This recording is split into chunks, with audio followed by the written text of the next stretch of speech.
Good afternoon, good evening, good morning, wherever you are in the world. I am John Carlson with the Center for the Study of Religion and Conflict. I'm delighted to welcome you here to today's event, a conversation entitled, "What Happened Here is Not Right: Religion, Civil Liberties, and Cultures of Surveillance Since 9/11." This panel is jointly sponsored by the Center for the Study of Religion and Conflict, the Institute for Humanities Research, and the Center on the Future of War, all here at ASU.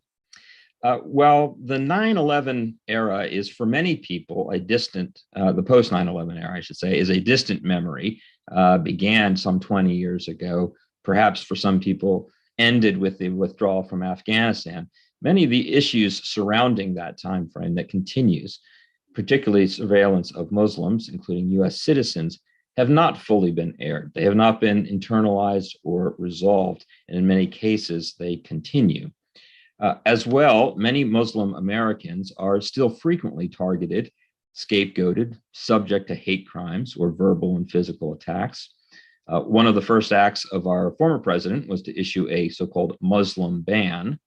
And just in this past week, we heard about a House representative who joked about her Muslim colleagues in Congress, referring to them as the Jihad Squad. And I'm very saddened to note that just yesterday, right here on ASU's campus, in our library, a room that many Muslim students on campus use as a prayer room, was vandalized.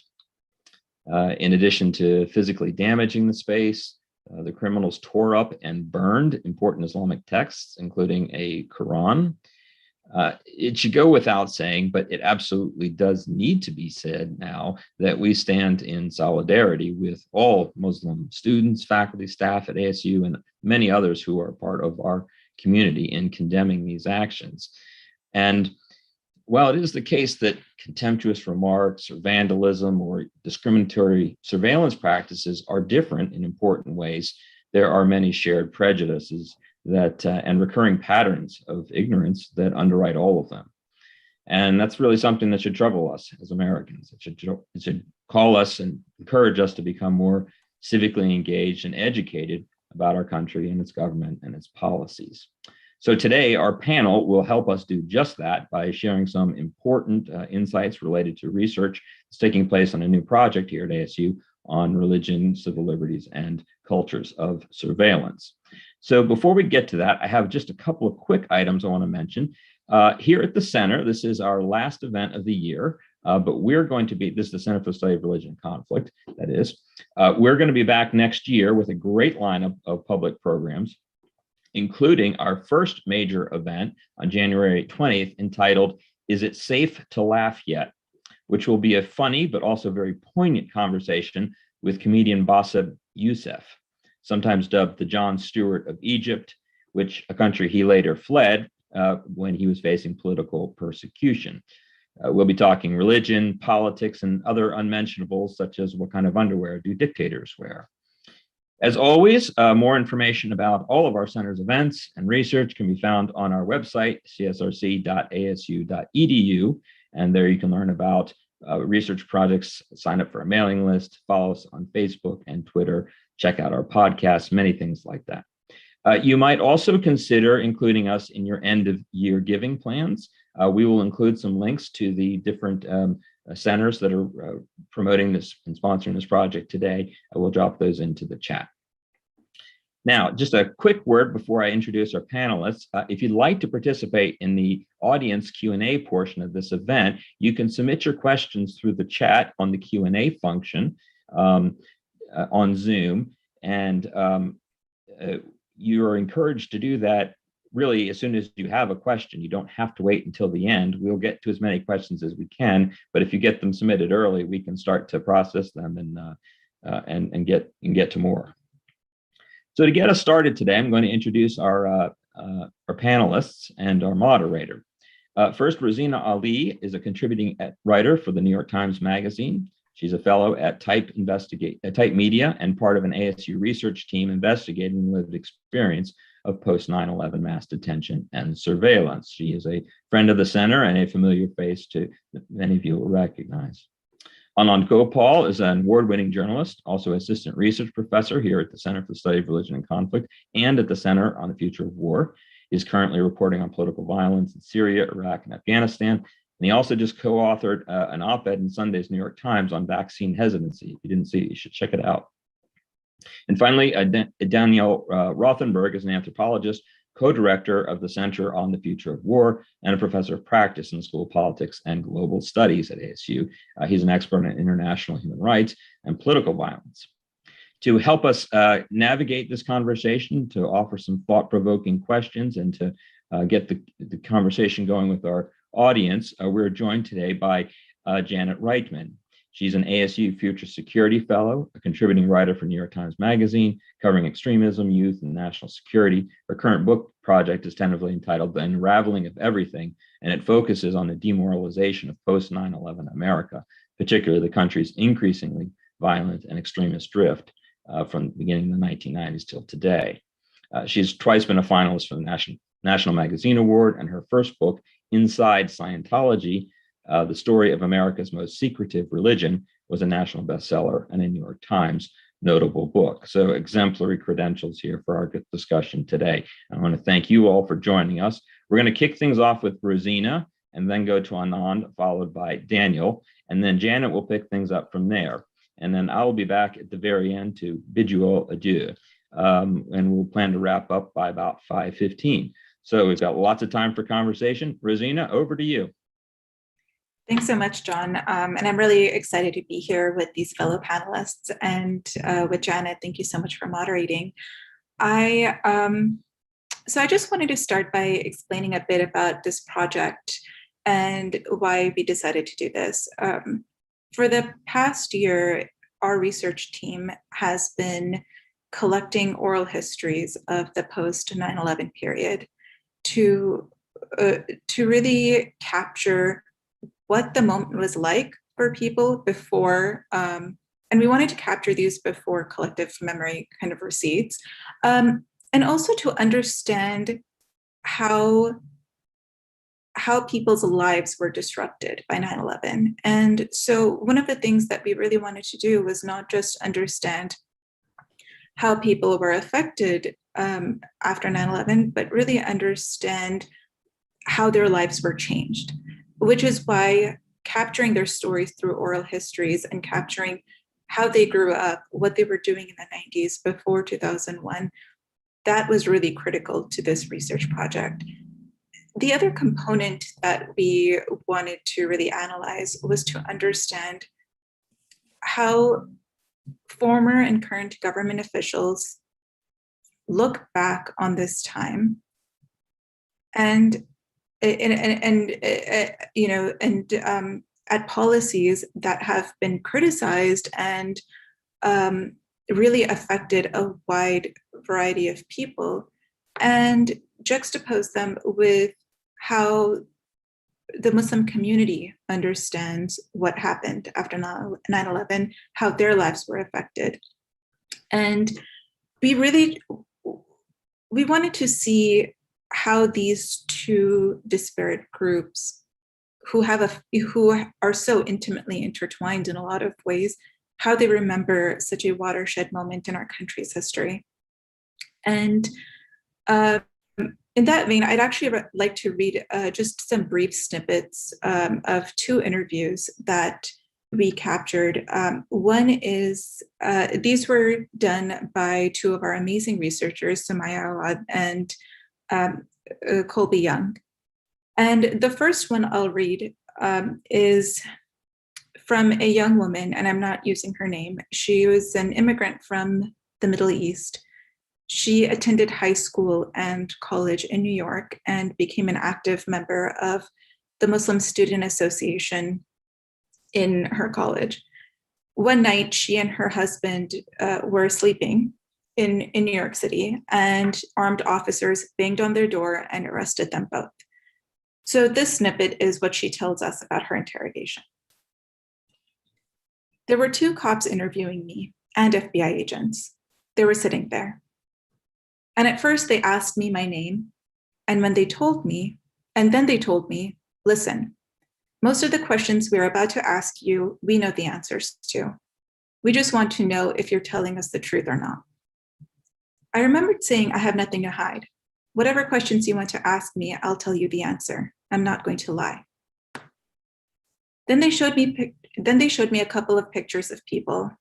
And the people they showed me, I think I knew like 99% of them. There were about 38 people. They asked, "Do you know this person?"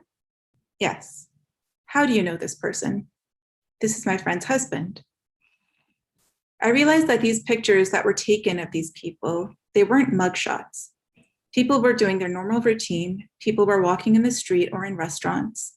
You could tell that they were under severe, severe surveillance. And I don't know why they're watching these people. These are my friends. The following snippet is from a former FBI official who told us the following. When we asked him if he thought that the US had done something wrong, or if there had been government overreach, his response was, "I can't think of anything offhand that I would say right now was an overreach.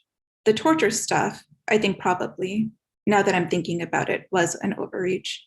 And I think that the pressure to prevent another 9/11 probably made folks go down a path that doesn't represent the values of the United States. That part of it, I would say that was an overreach. I can't think today of any surveillance program that would have been something that I thought was an overreach." And then in the same interview, he said that at the time he started at the FBI, which was in the late 1990s, he believed FBI was, and quote, "still do believe is the world's greatest law enforcement agency," end quote. I think this is really critical just to see how people, how people who have been affected by really draconian counterterrorism policies like the Muslim community in the US come to view the government, and how a lot of government officials view their own work. And I think what's so important about capturing their memories 20 years later is seeing how how both of these groups remember the events after 9/11 and how they understand and impute meaning on what happened. I'll leave it right there for now, but I'm really looking forward to the rest of the conversation and kind of discussing more.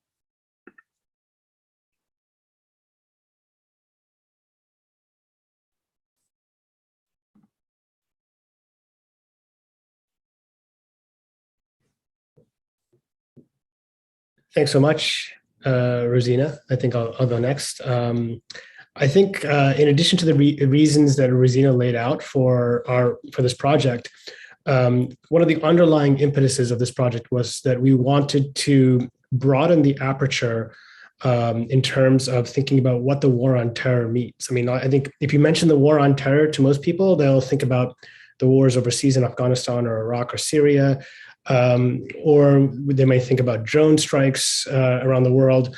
We don't think enough about the war on terror here in the United States. And actually the two are pretty intimately connected. And that's one of the reasons why we were interested in collaborating on this project. And so there's so many facets of American political life that have been affected by the war on terror. And I think people would be surprised to know just how deeply it shaped our institutions. So for example, when Trump was running for president, and then after he got elected and he instituted the Muslim ban, I think it was very easy to see him as a kind of alien force that came from nowhere and was saying these horribly racist and Islamophobic things.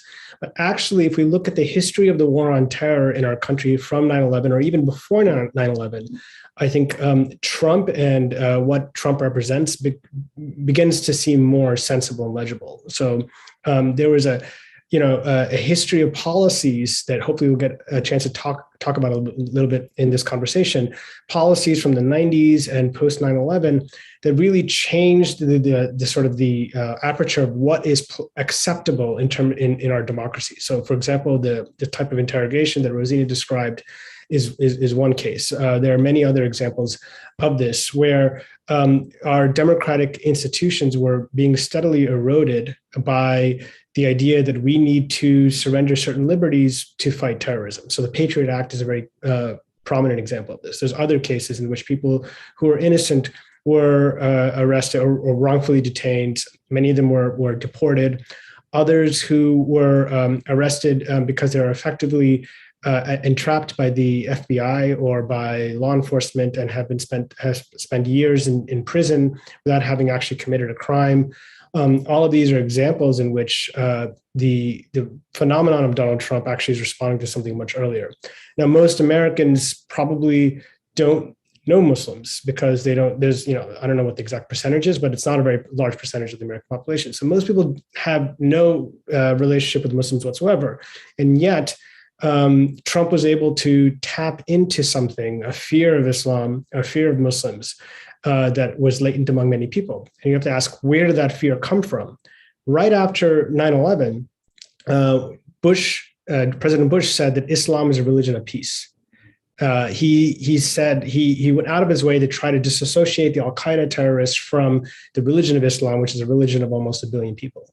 Somehow, from that point after 9/11, to 2016, we had a real cultural shift where more and more people were accepting the idea that Islam is somehow inherently a terrorist religion. And we have to ask how that came to be. Part of that is because there was part of that was because of what we call dog whistle politics by various politicians who would indirectly conflate Islam and terrorists. And that includes things that Obama has said, that includes things that Bush has said later in his term.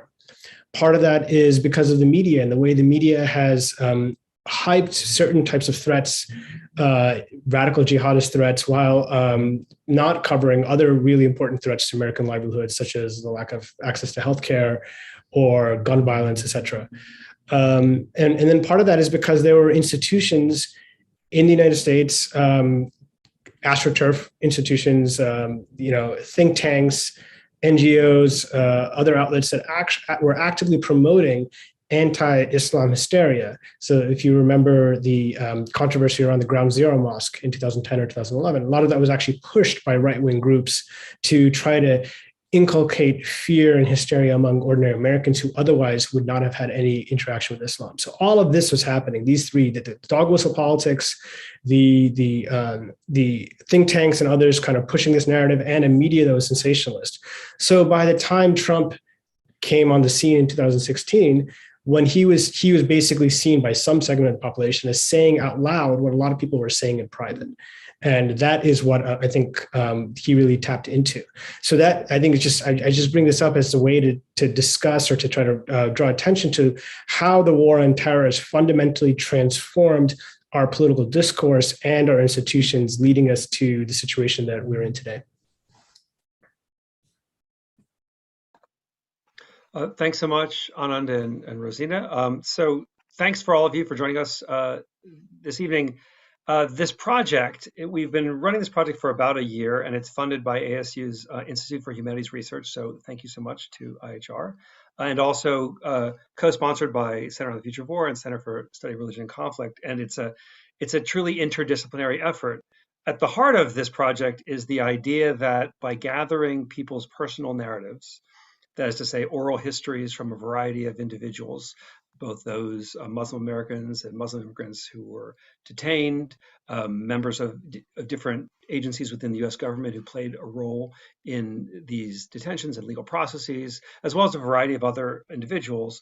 But the idea, the underlying sort of premise of the project is that by talking to ordinary people, that is to say, individuals who are not usually the history makers, by asking them their own to recount and talk about their own lived experience of particularly the moments, the several years following 9/11, although we don't have a set timeline as to when we cut off our interest in hearing people's reflections.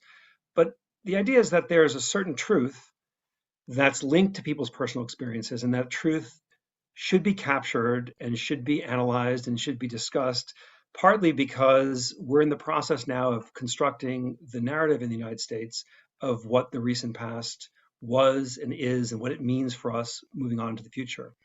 It's a creative, ongoing process. Of course, there'll never be a singular narrative to make sense of either 9/11 or the aftermath of 9/11. But one thing that I think we can have general agreement on is that attack created a whole series of different responses, which have had a profound impact on US society as well as on the world, and impacts that, frankly, were not envisioned at the time. It's really, I don't think too many people thought we'd have these wars go on for 20 years, or that we would also see not a single successful foreign organized Al Qaeda style attack in the US in the aftermath of 9/11, which was sort of one of the maybe the more positive aspects of reflecting on the history. But the long and short of all this is an ongoing creative process seeking to get at the heart of of experience that's still being processed. We're creating the narrative of what 9/11 means. And we don't mean to fix it. Our goal isn't to try to come up with the correct read on this, but rather to provide sort of some contribution to this discussion. And to build on some of the points that Bolan and Rosina made, after an attack, it's pretty standard, particularly when you follow up the response with militarism, with invasion, first of Afghanistan and later of Iraq, and a whole militarization of domestic society and its sort of war footing and war approach. It means that an enemy is required. Perhaps these wars can be faulted for lacking clarity as to when they could be successfully concluded or what victory might mean. But certainly there was a drive for naming an enemy and naming an opponent. And that's never an innocent process, and that's never a process that can be fully contained. And a great deal of what we hear from people's voices who talk about what it means to have been detained and to be surveilled and just to live in a world where 1 minute or for a period of time you feel at home, and then that sense of belonging is challenged by the state and by many members of society. So what does all this mean? We're still processing the impact domestically of responding to 9/11, shifting our entire security system, creating DHS, investing billions and billions of dollars in an entire new vision. It may seem like ancient history, but there used to be a color code for understanding the general threat situation in the United States. There was a claim made out to Americans that they should, if they saw anything suspicious, they should report that to the authorities. What does all that mean in a society? We're processing that, and at the heart of this project is the goal of asking people to talk about their own lived experience as a means of getting to the heart of what this historical moment meant for them and then means for the rest of us. So thank you again for joining us.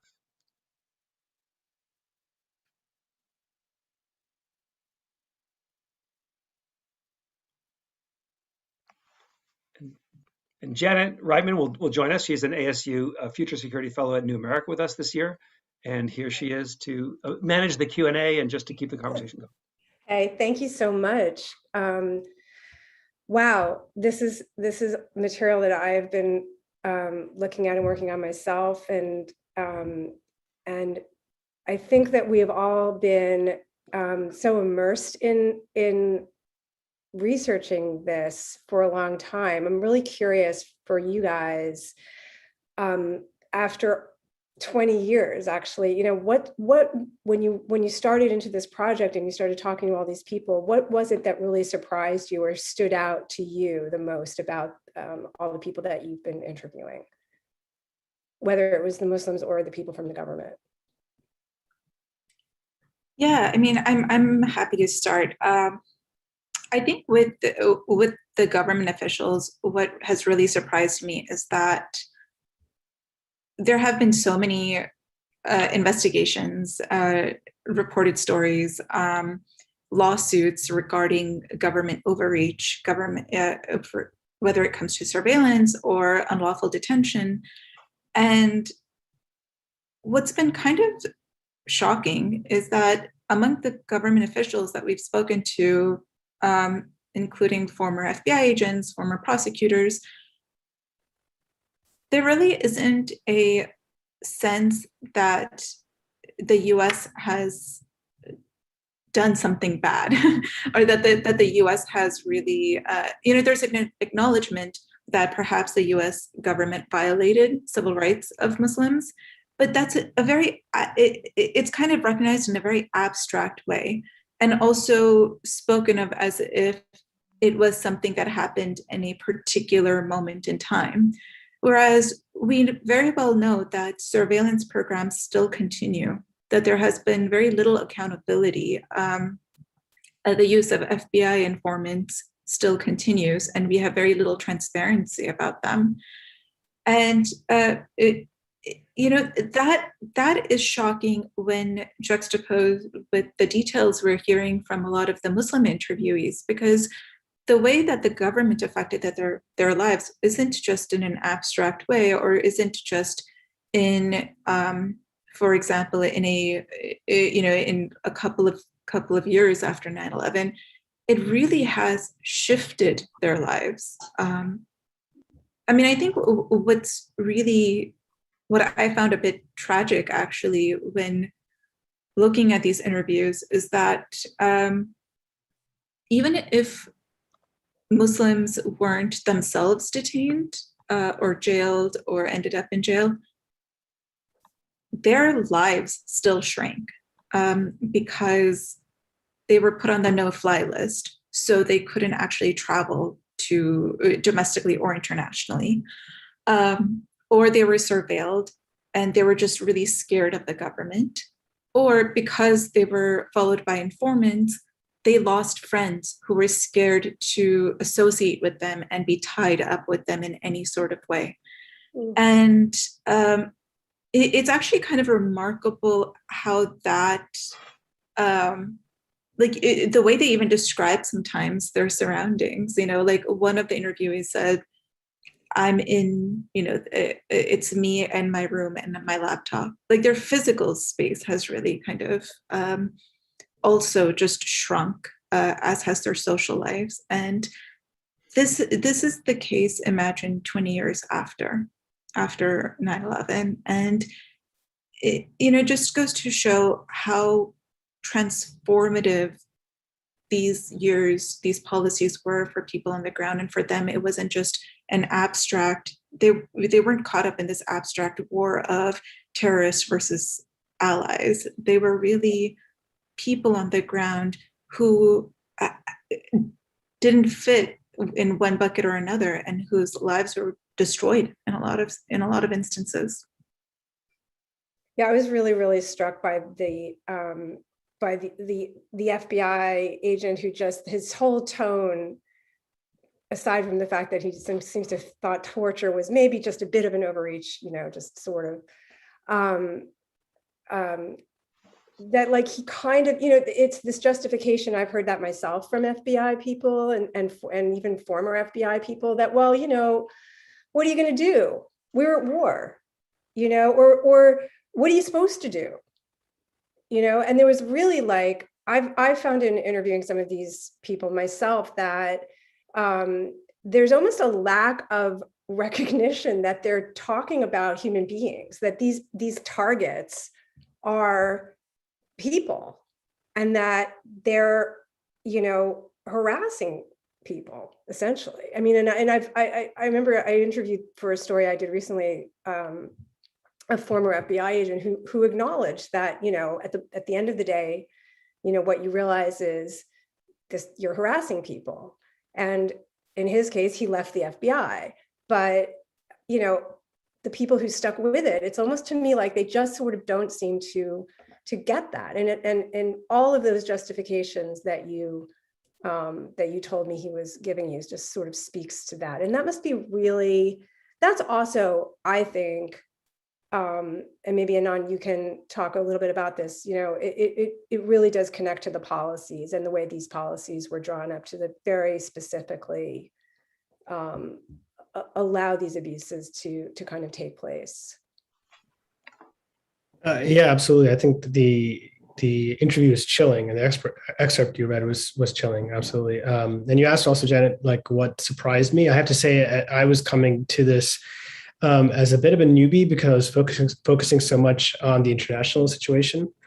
So like the entire sort of history that I just laid out previously in my comments about 9/11 to Trump, that's not something that I actually kind of knew or understood while it was happening in real time. I have the sort of benefit of having read Rosina Ali's précis for her book, and that's the argument in her book. So I'm just taking what she said essentially, and that was something that I didn't necessarily see myself. And I'm somebody who's, you know, on this beat more or less, but internationally. So I can just imagine for most Americans who have 100 different things that they have to worry about every single day, how this is kind of somehow not part of their regular worldview, or at least their purview. And I think that's another reason why these interviews are so important. And I think that if people were able to read the testimonies in people's own voices, I think it has a much more powerful impact than all the sort of dry policy analyses that we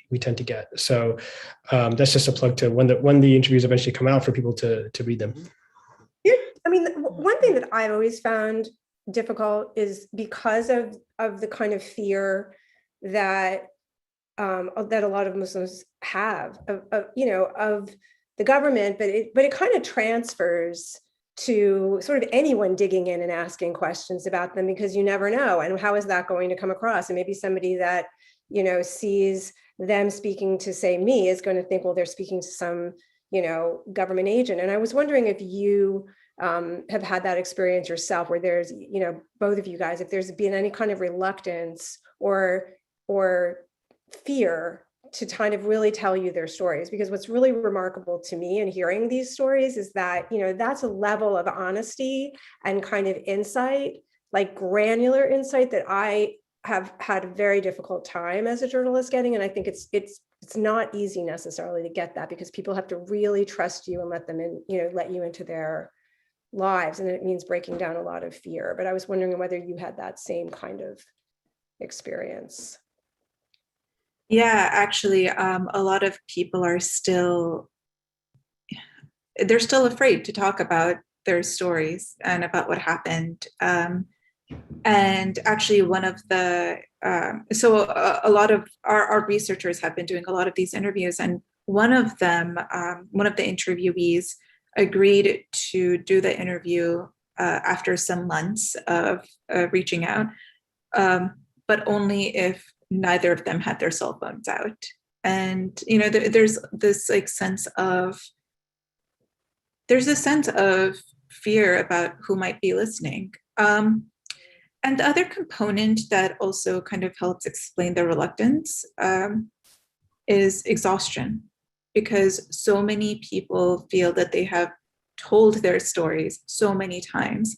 When they try to tell their stories, especially in those early years, no one would listen, because, you know, as Daniel was saying, like that narrative is so powerful. And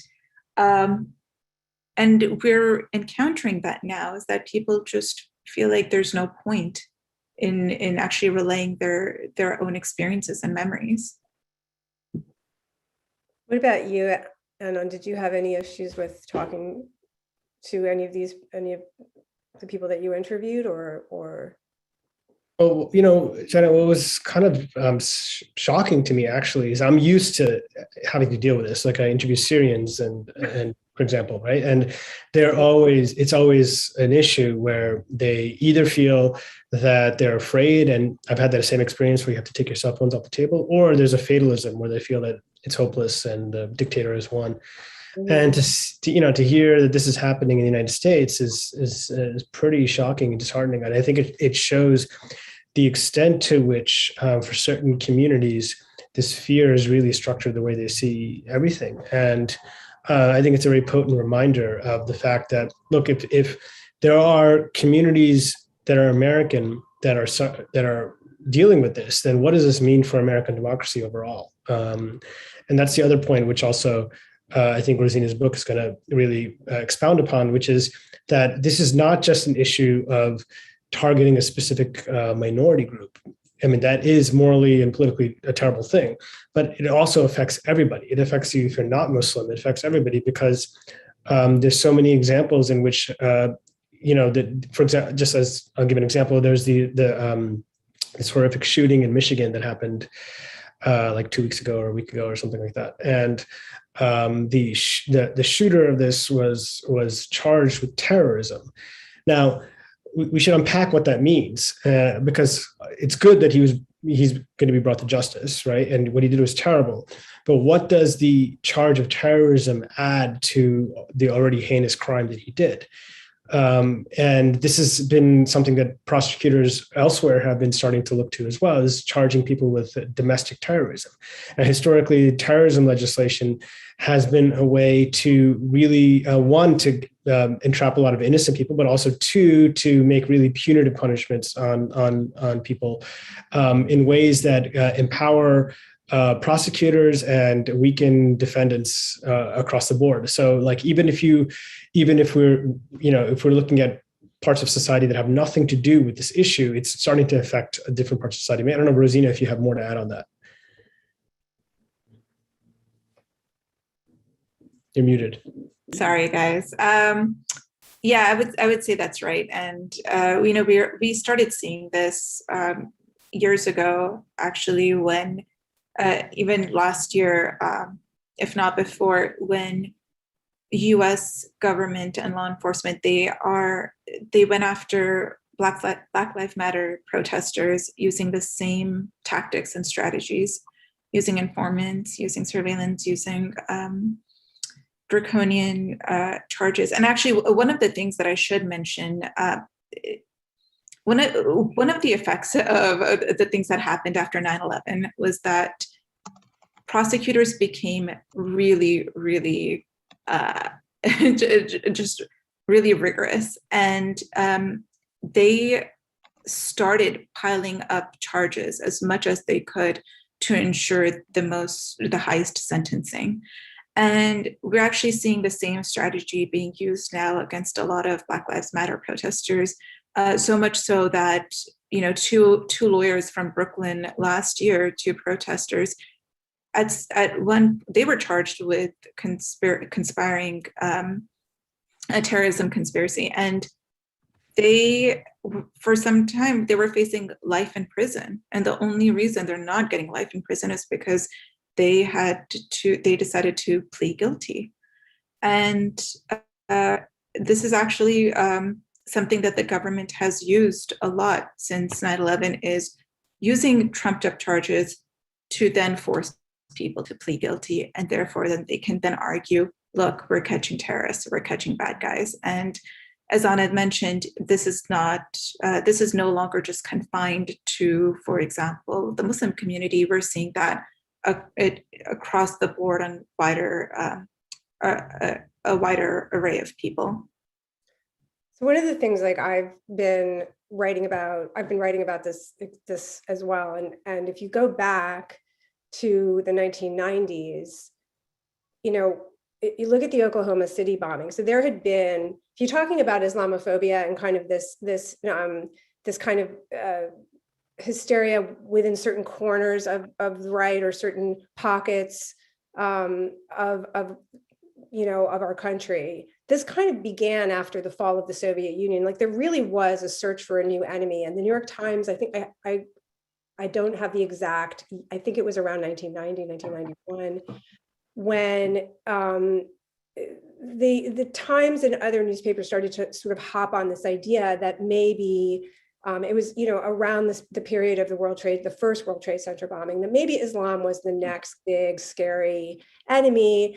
And, maybe this was now like the great Satan, the new great Satan after the Soviet Union. And so there were a series of activists and right-wing politicians that were really eager to pass very strict, tough terrorism laws that they could not get passed in the 90s until the Oklahoma City bombing, at which point there was, this giant omnibus counterterrorism package that was put together. And it included all this legislation that was supposed to be about getting tough on terrorism, cracking down on terrorism. It was all, in the wake of this terrible domestic terrorist incident. But most of it really, applied to foreign organizations and foreign terrorists, and it was basically a way to kind of crack down on Muslim charities and all these organizations that were suspected of, at the time, funding organizations like Hamas. And so if you flash forward to now, it's really interesting when talking about, how the government is going after, say, Black Lives Matter, because there's this real drumbeat right now to pass a domestic terrorism statute in order to get tough on white supremacists and, neo-Nazis and et cetera, et cetera. And the great fear, I think, is always that, well, this is the excuse. And then, this exact kind of law would then be used, as it always has been used, against dissidents, against people who are counter to the against Black Lives Matter, against whatever you believe Antifa is as an organization, which it's not an organization, but and obviously to continue pursuit of anyone who they deem to be terrorists. So I'm curious, like, Rosina, you and I have talked a little bit about the Oklahoma City era and today, and I was curious what your views of all of that are. Yeah. I mean, I think that comparison between the OKC bombing and 9/11 and today is really kind of tells the picture of what we think about terrorism, and in a sense, how meaningless the term terrorism has become. We actually asked a lot of, in our interviews, asked a lot of former government officials about the OKC bombing and what they remembered of it if they were in government back then. And what's very interesting, but not surprising, is that they said it was shocking. And it was really shocking to know that, this had been done, quote unquote, by one of our own. That it was a domestic incident, when in the 90s, everyone was talking about international terrorism. And the second thing that was surprising was that nothing really changed in government, in terms of government policies, in terms of government infrastructure, even in terms of heightened security in government buildings, interestingly. That really came after 9/11. And what I think a lot of people don't remember is that we actually didn't have a lot of the agencies that we do now before 2001. So we have the the Director for National Intelligence. We have ICE. The US actually created and restructured 260 government agencies after 9/11. But this is not to say that the OKC bombing didn't have any effect. And John, this is what you were saying. It did have an effect. And the effect it had was actually enhancing the punishment for international terrorism, not domestic terrorism, and also really targeting Arab Americans and trumping up the fear of what potential threat they might bring, and actually using surveillance and secret evidence to deport a lot of them in the late 90s.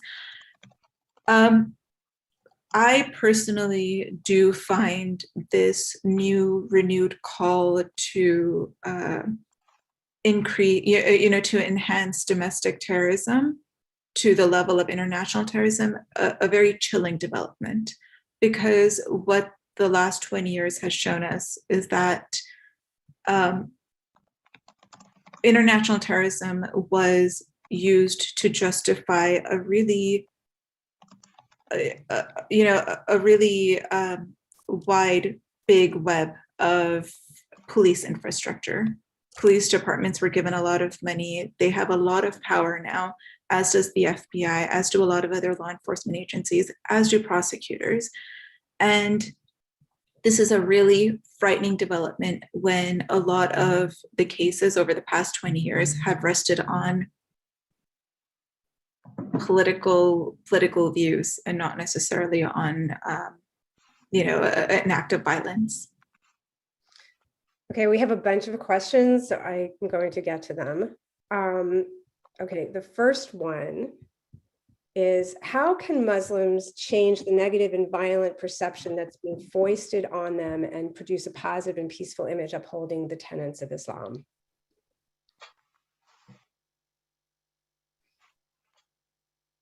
Which is a lovely question. I'm not sure. That's a tough question.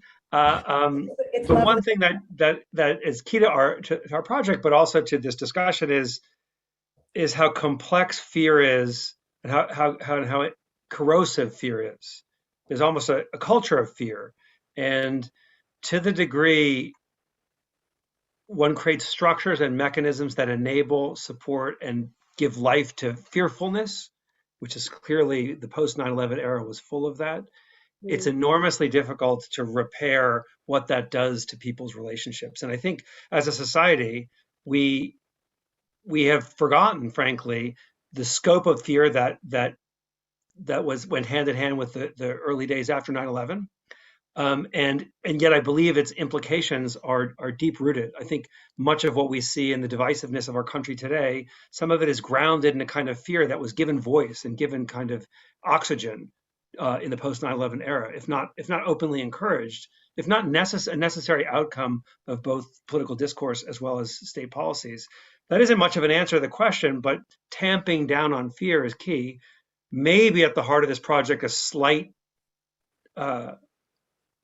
idea, it's like valuable ideas, is simply listening to people who are from communities that are affected by this kind of policy, right? Just hearing from people. I mean, the voices, there's a kind of constriction of diversity of voices in our world.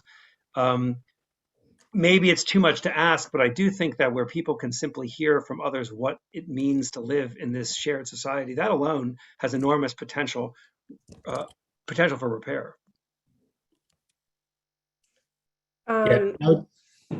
Oh, sorry. Just to add on to that, in terms of thinking about fear as well, I think part of it is thinking about how we are able to address this question, because we don't ask, how do white people disavow the terrible crimes of, or how should white people act to disavow the terrible crimes of Timothy McVeigh, for example, right? And I think that goes to the heart of this idea of terrorism as somehow a unique type of evil beyond the pale of all the other types of evils and harms that exist in the world.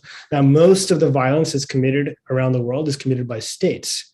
It's committed by governments against people. It's not committed by those that we categorize as terrorist actors. Then there's a question of, okay, what does it even mean to be a terrorist? That's a definition that's changed dramatically over the last 50, 60 years. It used to be the case that terrorism was a type of tactic. It was a reprehensible tactic, for sure, but it was a tactic that could be wielded by states or by non-state actors. And what was the tactic? It was to target civilians or to kill civilians for a political purpose, to incite terror among people. So, if you go back and look at the way the State Department defined terrorism in the late 60s and early 70s, they said, well, this is a tactic that could be used by various different types of actors. What happened since then, till the 90s into the early 2000s, is it no longer became a type of tactic. It became a type of person, a way of being. So after 9/11, a terrorist was somebody who was evil ipso facto because they just committed terrorism. It was a circular definition. And one of the reasons why I think all of us on the panel here are so concerned about domestic terrorism legislation is because it is so poorly defined. It can be so broadly applied to all sorts of dissidents because nobody can actually say what terrorism actually is. Then it's very easy to say that any form of dissent falls under the category of terrorism. Black Lives Matter is now terrorism. And this is actually why terrorism itself has been such a useful tool for dictators and tyrants around the world. So when Bashar al-Assad, the dictator of Syria, wants to bomb his people, what does he call them? He calls them terrorists. When the Russians want to invade Ukraine, what do they say? They say there's terrorism there. Terrorism now is a catch-all term that's used just to justify the oppression of people. And that's why we need to try to find a way to move away from the terrorism discourse. And part of the way of doing that, to get to the original question, is to try to critically interrogate what it means and to say, is it on Muslims to change their behavior so that we don't have these counterterrorism laws, or is it on us to rethink what we mean by terrorism? It's a great answer. Okay, here's another one, and this is very interesting. So would you guys comment on a very hardcore, non-abstract policy of the militarization of police departments across the US since 9/11?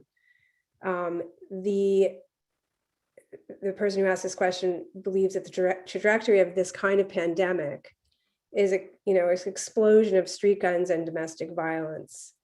And I think the main point of this is the policy of the militarization of the police and how that is connected to terrorism or to the kind of post 9/11 environment. I mean, there's certainly been a transformation of the visuals of police out on the streets. It's almost hard, if you can just sort of put yourself back only 2 decades ago or so, police didn't look like they were going to war. And now you could argue not only police, maybe protesters, maybe lots of people look like they're going to war now, but there's an extraordinary amount of military hardware that's out there. It's difficult sometimes to look at police presence, at least in public environments, where there's, say, protests and other situations, and look, it heightens the tensions. Now, you might say this isn't required for protection. I mean, body armor, even the use of military vehicles that have been transitioned from military purposes to police departments, which is, widespread kind of giveaway from the DoD to police departments all over the country. That, in some ways, just the visuals are really quite striking. And it's difficult. It's hard to know what visuals mean exactly, but they don't mean nothing.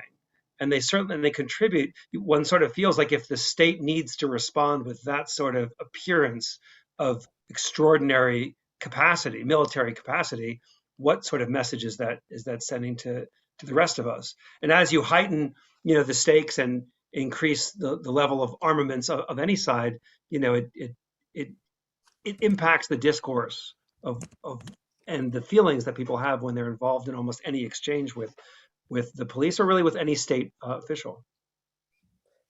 Something about that, I just want to make that point because, police departments were given money after 9/11 to do counterterrorism training and to get kind of into the counterterrorism biz. Like counterterrorism is a business. This is an industry, which when we talk about it, sometimes it sounds like we're being a little bit hysterical or we're being very lefty or whatever it is, but it's a growth industry. I mean, this is like, there was a military industrial complex during the Cold War. There is an actual kind of terrorism related industry. And part of it, of contractors and technology developers and, people who develop military hardware to be sold to police departments and police, especially in small towns. And this might answer one of those questions. In small communities, they get money, which they sorely need for their budgets, by agreeing to beef up, their hardware. So that's why you have somebody in a tiny town in the middle of, someplace in the middle of the country driving, in an armored Humvee, and looking like they're going to war. And that, that's why you saw this in Georgia. There was a white supremacist rally in Georgia, sort of right around the Charlottesville or post-Charlottesville era. And you saw this was a small town and the cops came out in full battle rattle. And, and I could tell you as somebody, who's been in war zones, I was shocked to see this. And that's directly related to money that they actually are getting that is for their own police forces. But this, and it also includes training. And training of how to spot a terrorist, very Islamophobic training that is also part of this whole idea. So, and I kind of think that when you see the visuals, you have to put it into the context of who's pushing that. There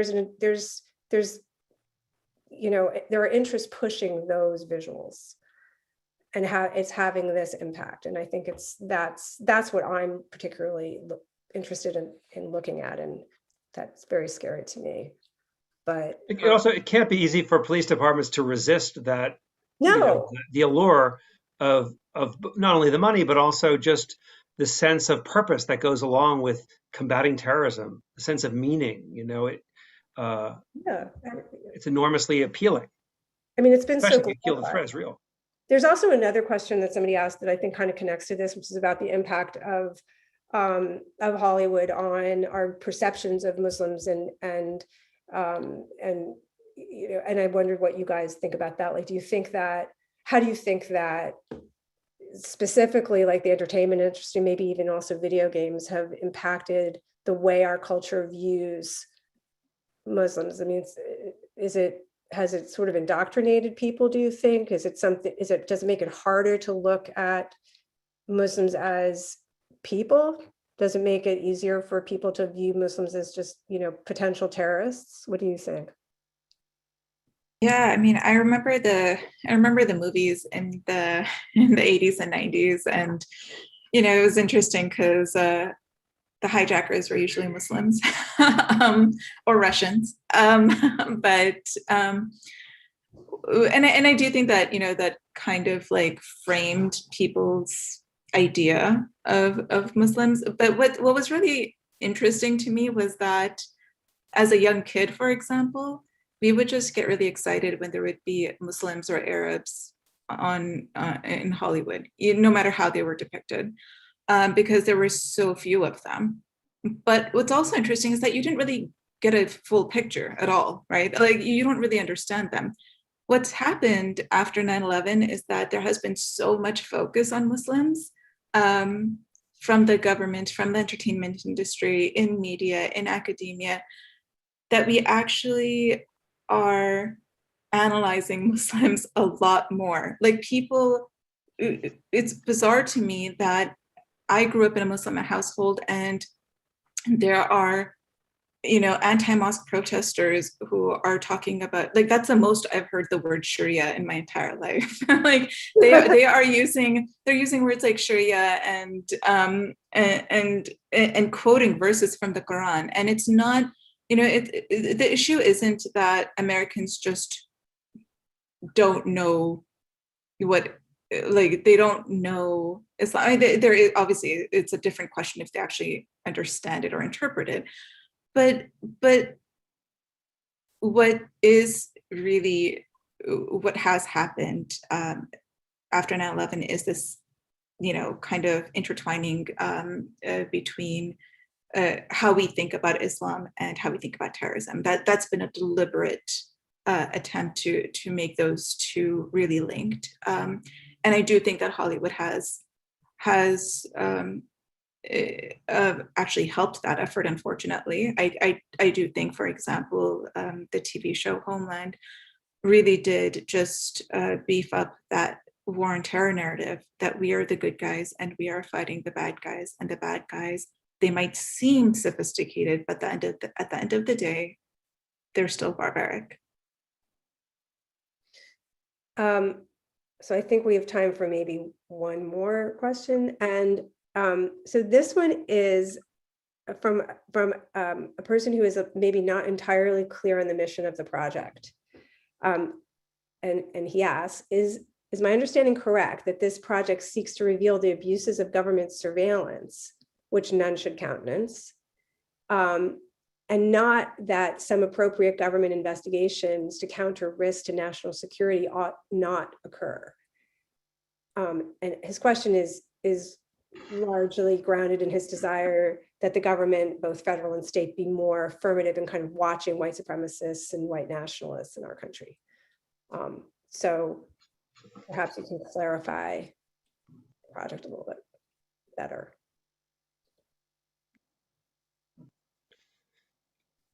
Any of you? Yeah.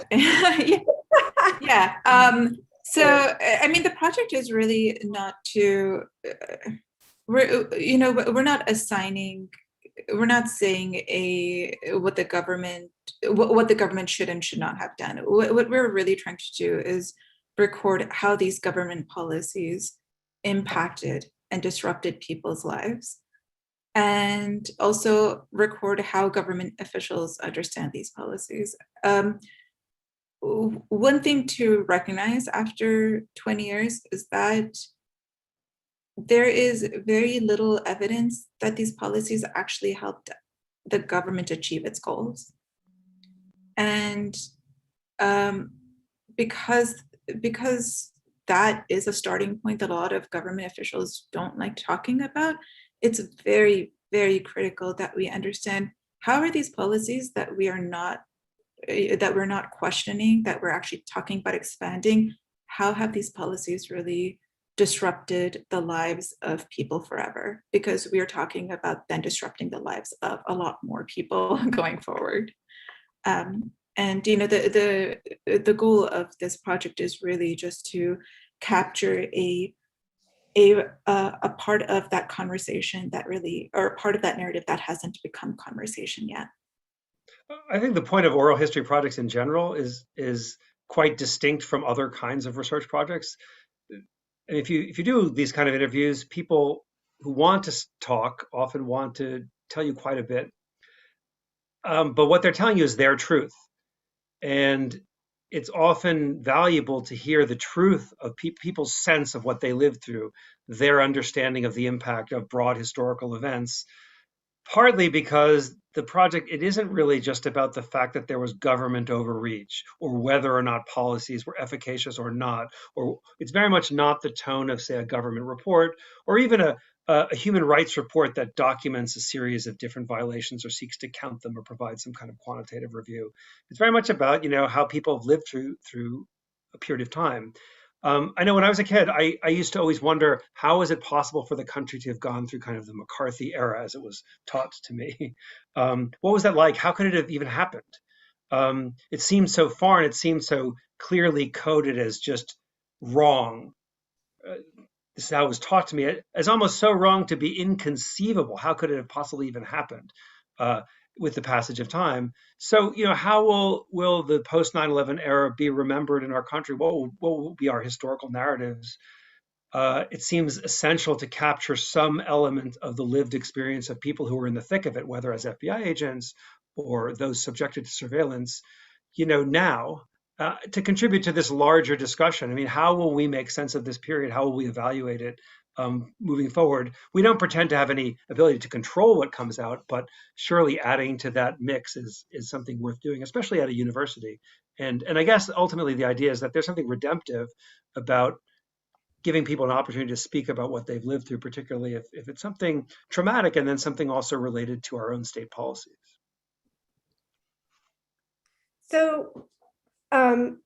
So what's the solution to this? I mean, I'm often asked this question myself, and because I'm not an advocate of domestic terrorism statute as any kind of domestic terrorism statute, and I think that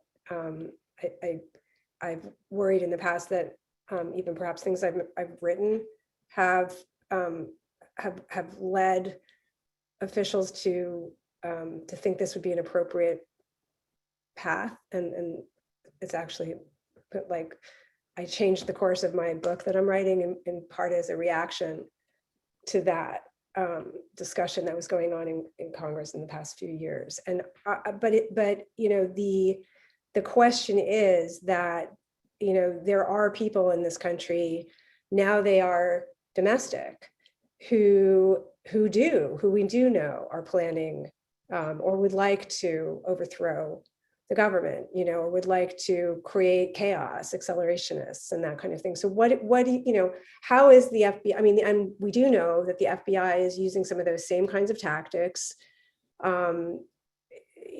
especially with informants, to gather this information. And so, do you think we should stop doing that? Like, what's the next step? Because we can all agree that the Patriot Act was incredibly invasive and destroyed the lives of a lot of innocent people. How should this next threat be handled from your perspective, guys?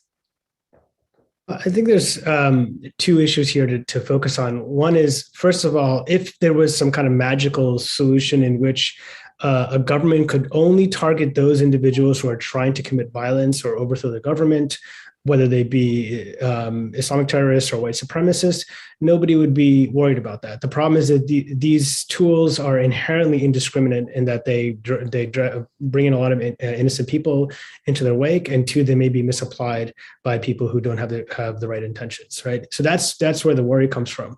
So given that any of these kinds of ways in which the government could say do mass surveillance or wiretap, et cetera, the worry is that innocent people will get caught up in that. So if that's the case, what do we do? Now, I don't think the answer is just to say throw your hands up and say let them overthrow the government or let white supremacists run wild. I actually think we need to have a real conversation about what are the root causes of white supremacy. What actually are the structural, political, economic, or other social conditions which lead some people in this country to feel that this is a viable way of going about things, right? And so that's not a single policy solution. That's more first, I mean, I don't even know if we all have a clear understanding of what the root causes of this are, but there are root causes, right? It's not the case. I mean, some people say, "Oh, well, there's just white people who are racist," but that makes no sense because white supremacy is increased in its prevalence over the last few years, right?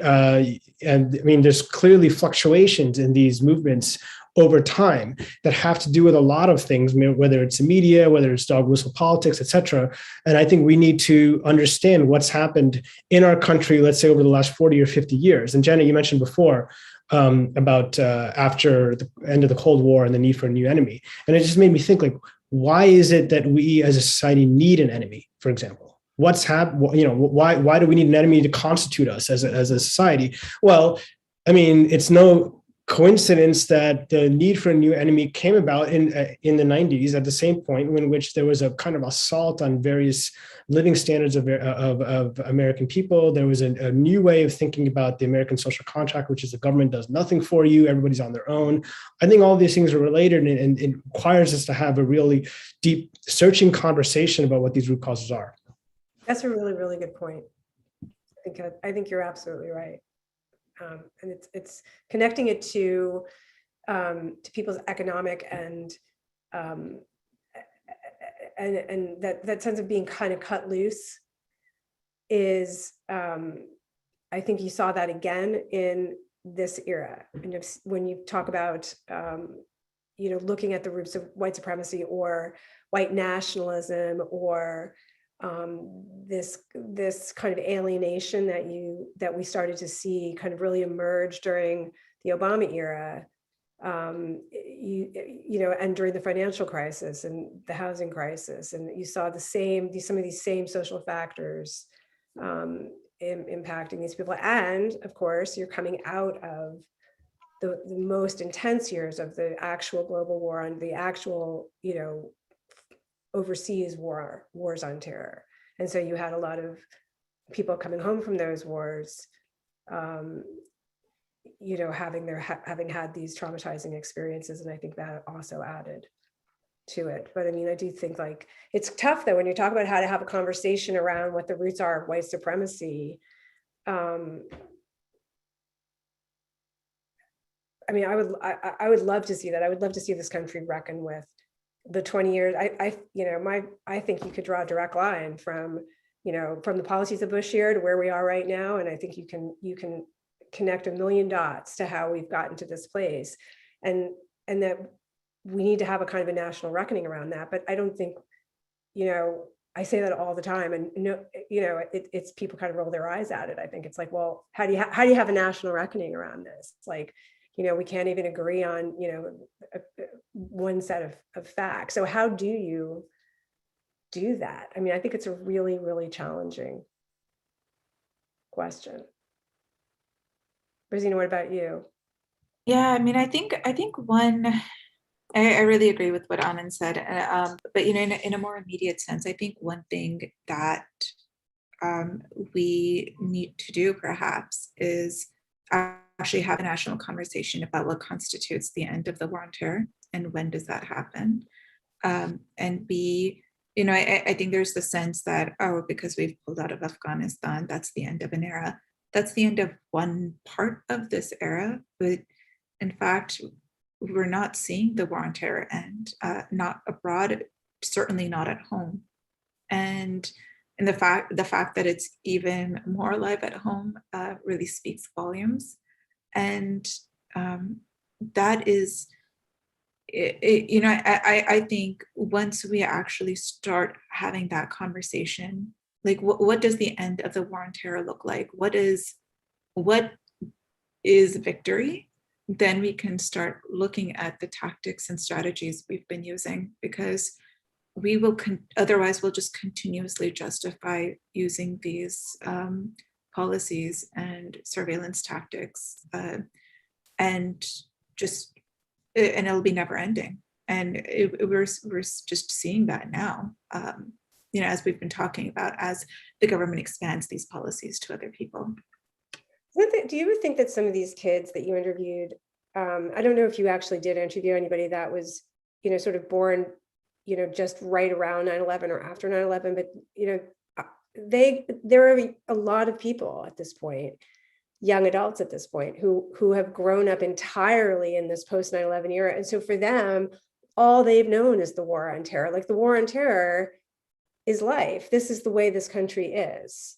These are the rules of this country. Like, I always talk about this with people, because like if you had lived through the 1990s as an adult, you had a very, very different experience and a very different perception of what this country is, in a way, and that it would go to this place where we would be engaged in a permanent war against, all these different enemies, both visible and invisible, at home and abroad, that it would fuel this massive industry, that it would, it would legitimize people to hate one another and to be racist towards one another, because that was sort of part of the messaging that would come out of this era. Like, all of that was a great surprise, to me, because I grew up in the 80s and the 90s. So like, but there is this other generation that has no prior knowledge of a time like that. And does that worry you guys?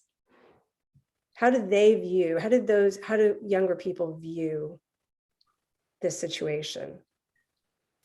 I've been asking students for about 8 years whether they see themselves as part of a war generation. So I started asking them that before, when they were born prior to 9/11. By now, the kids who are in college now, many of them were born after 9/11 or were babies at that time. And it divides about evenly. About half say that they recognize themselves as part of a war generation, and about half don't. But what is the big takeaway is, if they don't have a personal relationship to some key element of this process, these state policies, that is to say, family of serving in the military and or people directly impacted by some of these surveillance policies, they view it all as distanced. And one of the most interesting things about these wars, or this war, if you want to see it singular, is how distant it is from so many Americans. And the same is true for a lot of the more repressive policies and a lot of the elements of it that seem so present if you spend a lot of time thinking or working on these issues.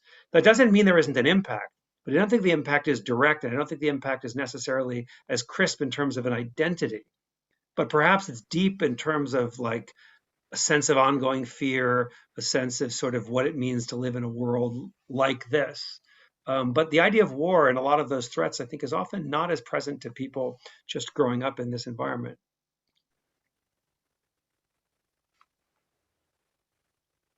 I think that's all that we have. Do we have time for anything else? I'm not sure. Are there other questions? Oh, we don't. Okay. So you guys are all awesome, and I could have this conversation for like 10 more hours. And there's John. Hi there. I was just getting authorization to start my video again there. I was being surveyed, and I considered to be the appropriate time for me to loosen my liberties to come back onto the mic. Hey, so I wanted to just end with one very quick thought, one question to go around with for all four of you, to pick up on a question that was two or three questions that were left and or raised by some folks. We have this history in our country of surveillance, repression, singling out people, using the instruments of power to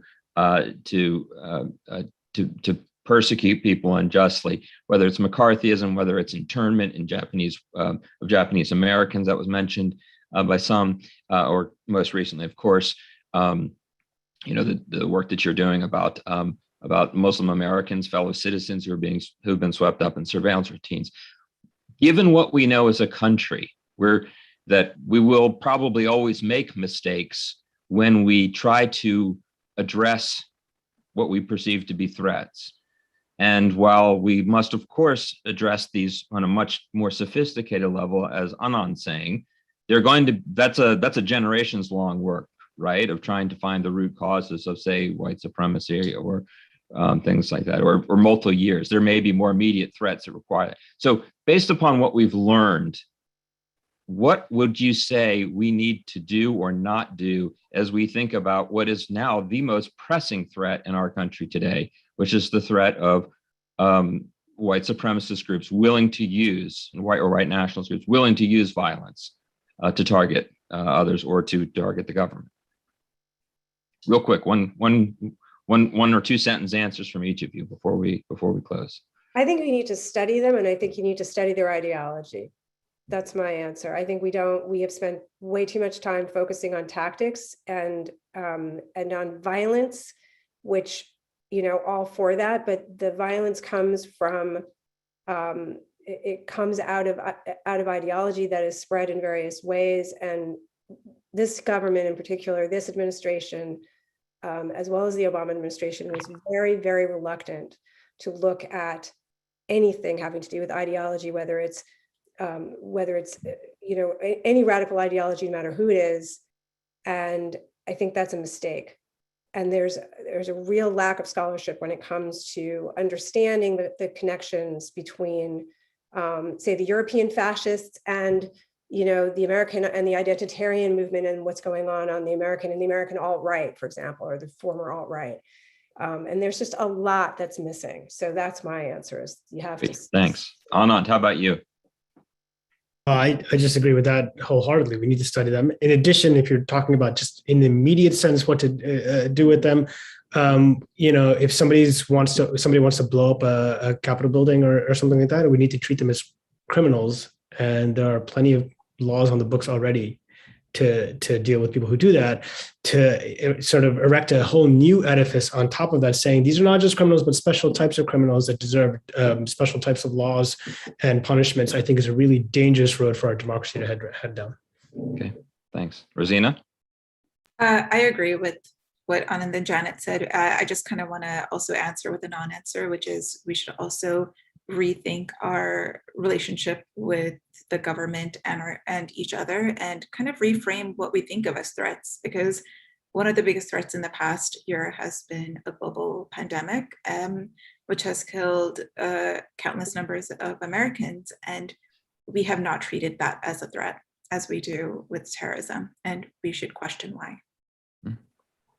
Yeah, I just echo that point, that the whole concept of security in the post 9/11 era, there was a kind of almost hysteria about understanding security to be linked to terrorism and counterterrorism. And in that, we've lost track of what might be really at the heart of security, which is a sense of being secure. We have an enormous foundation of security in this country to build on. It's really a far more secure place than many political ideologues present it as. But that gets lost in debate, and it certainly gets lost when certain discourses get brought to the fore, as enticing as they may be. Great. Well, let me take this opportunity to thank all of our panelists, to thank Janet, our moderator, to thank all of you, our audience members, for joining us. And I want to wish you all a happy holiday season, a good end to 2021, and we will see you in 2022. Thank you all so very much. Thank you, everyone. Thanks a lot, you guys.